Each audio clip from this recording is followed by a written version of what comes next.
नमस्कार, मैं हूं सिद्धि सिंह और आप देख रहे हैं आगाज एक्सप्रेस। संसद के शीतकालीन सत्र की शुरुआत आज लोकसभा और राज्यसभा में हुई। इस सत्र में काफी हंगामा होने की संभावना पहले से जताई जा रही थी और ऐसा ही हुआ। हंगामे के चलते दोनों सदनों की कार्रवाई एक दिन के लिए स्थगित करनी पड़ी। सत्र के पहले ही दिन विपक्ष ने जमकर हंगामा किया, जिससे संसद की कार्रवाई बाधित हो गई। प्रधानमंत्री नरेंद्र मोदी ने अपने संबोधन में कांग्रेस समेत अन्य विपक्षी पार्टियों पर निशाना साधते हुए कहा कि बार बार जनता से अस्वीकृत होकर लौटने वाले लोग संसद की कार्रवाई में बाधा डालने की कोशिश कर रहे हैं। कांग्रेस मणिपुर हिंसा, संभल की घटना और दिल्ली एनसीआर में प्रदूषण जैसे मुद्दों पर चर्चा करने की मांग कर रही थी, लेकिन केंद्र सरकार इतनी आसानी से सहमत होने के मूड में नहीं दिखी। सरकार ने कहा कि दोनों सदनों की बिजनेस एडवाइजरी कमेटी इन मुद्दों पर चर्चा का फैसला करेगी। सरकार ने सभी दलों से सत्र के सुचारू संचालन की अपील की है। शीतकालीन सत्र के दौरान विवादास्पद वक्फ संशोधन बिल और मणिपुर हिंसा जैसे मुद्दों को लेकर हंगामे की संभावना बनी रही और विपक्ष के उठाए गए मुद्दों पर संसदीय कार्य मंत्री किरेन रिजिजू ने सर्वदलीय बैठक के बाद कहा कि दोनों सदनों की संबंधित बिजनेस एडवाइजरी कमेटी इन मुद्दों पर चर्चा के लिए निर्णय लेगी। इसके अलावा विपक्ष ने अडानी समूह को लेकर भी पुराने मुद्दों को फिर से जोर शोर से उठाने की तैयारी की। राहुल गांधी ने पहले भी इस पर सवाल खड़े किए थे और अब अमेरिका में उनके खिलाफ केस दर्ज होने के बाद विपक्ष इसे बड़ा राजनीतिक मुद्दा बनाना चाहता है।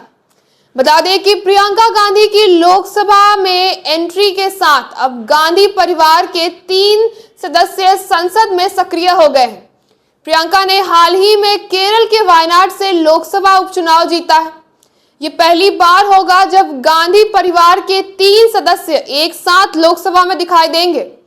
राहुल गांधी और प्रियंका कांग्रेस का प्रतिनिधित्व करेंगे, जबकि मेनका गांधी बीजेपी की ओर से अपनी आवाज बुलंद करेंगी।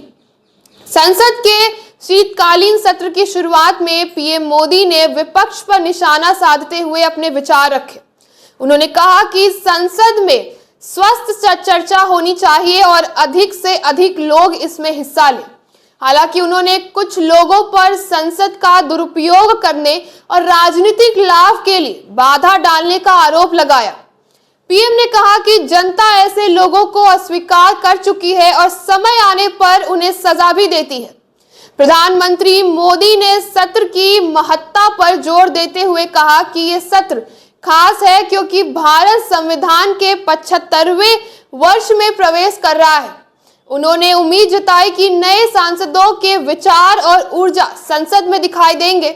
उनके विपक्ष से अपील की कि संसद को व्यवस्थित रूप से चलने दिए जाए ताकि विश्व स्तर पर भारत की सकारात्मक छवि प्रस्तुत की जा सके। सत्र की शुरुआत में विपक्ष ने वक्फ बोर्ड बिल को लेकर जेपीसी की मियाद बढ़ाने की मांग की, जिससे टकराव की संभावना दिखी। वहीं सीपीआई के डी राजा ने मणिपुर में जारी हिंसा पर सरकार की चुप्पी पर सवाल उठाए और इसे गंभीर मुद्दा बताया। उन्होंने कहा कि पूर्वोत्तर भारत का संवेदनशील क्षेत्र है, लेकिन सरकार इस पर ध्यान नहीं दे रही। कांग्रेस सांसद शशि थरूर ने भी दोनों सदनों के स्थगित होने पर प्रतिक्रिया देते हुए कहा कि विपक्ष ने सभी महत्वपूर्ण मुद्दों पर चर्चा की योजना बनाई थी, लेकिन सरकार इसके लिए तैयार नहीं दिखी। उन्होंने उम्मीद जताई कि आगे इन मुद्दों पर सार्थक बहस होगी। तो ऐसे तमाम खबरों के लिए जुड़े रहे हमारे साथ और देखते रहिए आगाज एक्सप्रेस।